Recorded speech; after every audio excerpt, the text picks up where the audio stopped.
This is my most watched video on my channel, and I've even been able to make some money from it even though I'm not monetized. And you can do the same thing if you just watch this video from start to finish. This was a simple vidIQ tutorial. It wasn't anything special, it was a simple screen recording and me showing off the different tools. It got so many views that it grabbed vidIQ's attention and they decided to comment underneath the video. By the way, before we continue, let me know in the comment section how many views you have on your most viewed video. The first thing that I did when I was researching this video is to figuring out the right title. I knew for a fact that vidIQ as a search term on YouTube, when you are searching how to do YouTube, how to use vidIQ, that was a good title. The second thing that was working really well for my video was that I was screen recording and I was not just talking about it, I was showing off whatever I was talking about. I was showing off the different tools, and that falls into show, don't tell. It's better to just show something instead of explaining and explaining. Over to the third thing.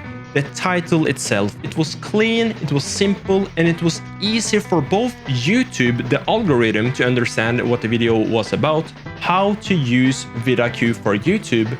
Later on, in 2025, I was a bit sneaky and I just changed it to 2025 on the end of the title in order to make sure that the video is still relevant, because people were clicking on the video before.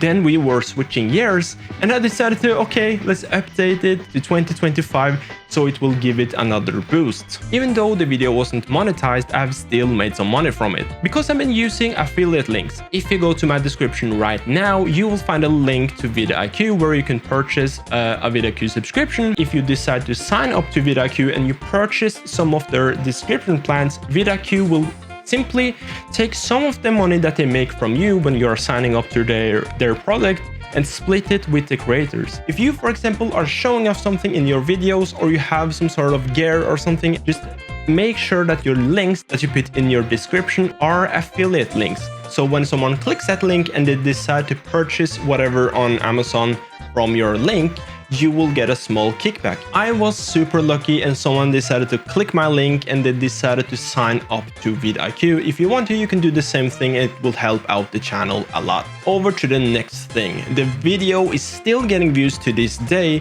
because YouTube thinks that the video is still helpful.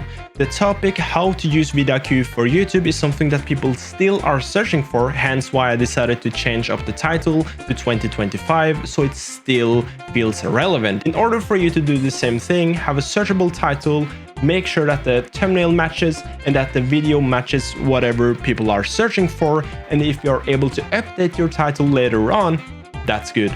Watch the video that I'm talking about right here. Thank you so much for subscribing, and I will see you guys in the next one. Espion, peace out, bye bye, goodbye, bye bye bye.